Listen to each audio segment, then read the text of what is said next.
worst case of road rage we've come across. All of it caught on camera. He's jumping on my bonnet. I smashed my windscreen.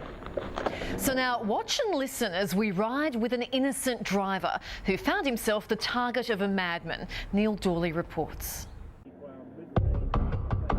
It started innocently enough with Ken Olsen taking a weekend drive south of Brisbane when trouble struck.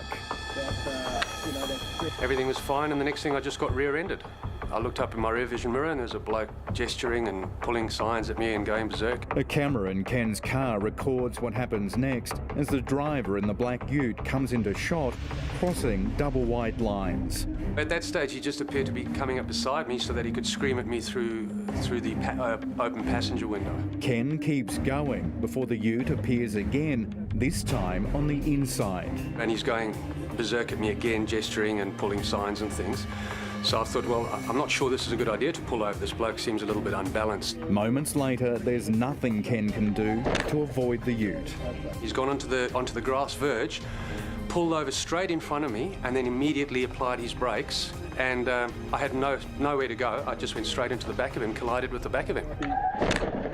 He then jumped out of the passenger door and came running up to my vehicle. So again, I thought, well, he's not coming to talk.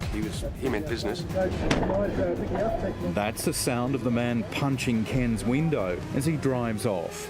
Well, now I realise that this bloke doesn't want to just stop and exchange details. He's got something against me, and I'm now a little bit nervous, but I'm still thinking, well, hang on, he'll cool down. We'll drive down the road a little, he'll cool down. But things were about to heat up even more as the chase continues along the wrong side of the road and off-road. He then came around the left side of me and tried to pull in front of me again. I went onto the wrong side of the road. There was no traffic coming at this stage. I went over onto the right-hand lane. He continued to follow me. Catching up and ramming Ken's vehicle as the road rules go out the window. So I had to go onto the footpath. Got onto the footpath, rode along, went over traffic islands with him in pursuit. As I got around the traffic island, he crunched into the side of me. So I had to go onto another footpath to get away from him. Thankfully, there were no people. There's usually people on there on a weekend, walking their dogs, pushing prams, cycling. Trying to escape, Ken narrowly misses this car as he's forced to run a red light. Your call is being connected. Ken just keeps driving and keeps his nerve, calling 000. Yeah, g'day. I've got somebody trying to run me off the road. He's doing it right now. So do you want to speak to the police? Yes, please, quickly. This bloke's chasing me all over it. I then got onto 000 by this stage because now I was in fear of my life. I thought, this he's out to get me. He's going to do something to me. The driver is determined to get Ken. Here he comes now. Oh, hell. I can't do anything. He's trying to run me off the road. All I'm trying to tell you is keep driving to the police station. I can't. He keeps cutting in front of me and cutting me off. He was continually colliding with me, trying to push me off the road, pulling in front of me, and every time, fortunately, I managed to just make it around him. Ken knows he can't stop because it could prove fatal. He'd crashed my vehicle that many times. I was concerned that it was going to stop going, and I thought, well, once my vehicle's not going, I have no protection. This bloke's going to kill me. He came up beside me a couple of times and actually just sideswiped me, but couldn't push me off the road. And I think then he started dropping back and trying to just flick the back of my ute to get me to roll or spin out or something so that he could get a hold of me. For the first time, we see a young woman in the passenger's seat. She was gesturing out the window and waving her arms around and screaming. As the minutes pass, Ken relays vital information to the police operator. It's a black Nissan Ute and it's a four-wheel drive.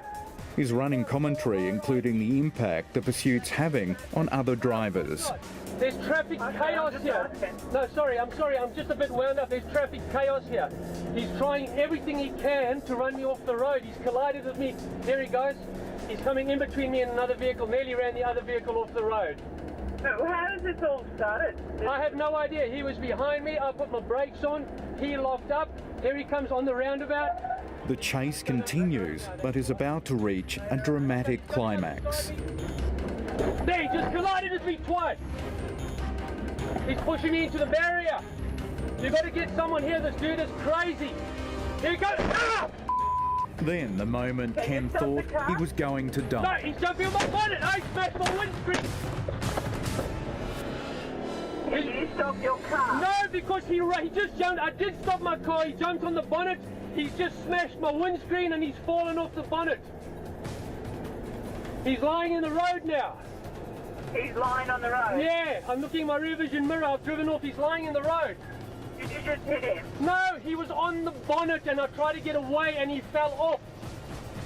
I Keep didn't. driving then. Don't go back. I'm not going back. Are you crazy? I'm getting miles away. That is absolutely terrifying. Well, I was terrified, that's for sure. He just at full sprint dived onto the bonnet and started punching my windscreen with both fists, and the windscreen was coming closer and closer to my face. And I had the impression he was trying to make a hole in the windscreen so that he could actually reach in and get me, or he could gain access to the cabin. But it wasn't over. Ken still didn't know if he was out of danger, even though the man appeared to be hurt. He jumped off, but he must have got snagged up on my wing mirror. Because after that, when I looked in my wing mirror, I couldn't see anything, it was all bent up.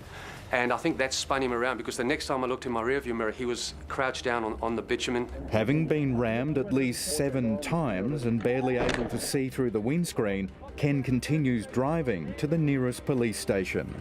If I get to Logan Home Station and it's not manned, this bloke is a lunatic. Well, go to Logan Central. That's 24 hours. It almost broke down on the freeway. And because 000 had said to me, do not stop, go to the police station. And also, obviously, I didn't want to stop on the freeway because I wasn't sure that he was going to continue pursuing me.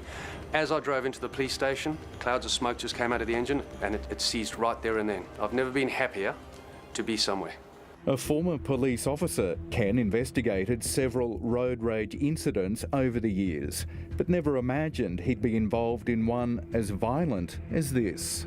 This has shaken me. This is something you don't expect, and it's something that is very difficult to deal with. How do you deal with somebody trying to, what I think, kill you on the road? So, yeah, I'm struggling. Yet another victim of the increasing number of road rage incidents which are turning quiet suburban streets into bitumen battlefields.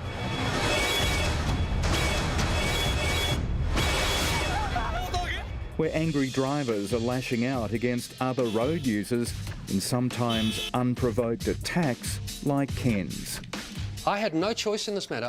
If I had just stuck to the road rules, I wouldn't be here talking to you. At very least, I'd be in hospital right now, I imagine. The driver who terrorised Ken might have been caught on camera, but he's still on the run, despite that damning dashboard vision being given to police. Ken says his attacker must be taken off the road, and quickly. What I'd say to you, young man, is you honestly need to get some help. For you to put so many people's lives in jeopardy is just unfathomable. Amazing vision, isn't it? We've had word that police have now been contacted by the driver of the ute. He's planning to hand himself in tomorrow morning. We'll let you know if he does.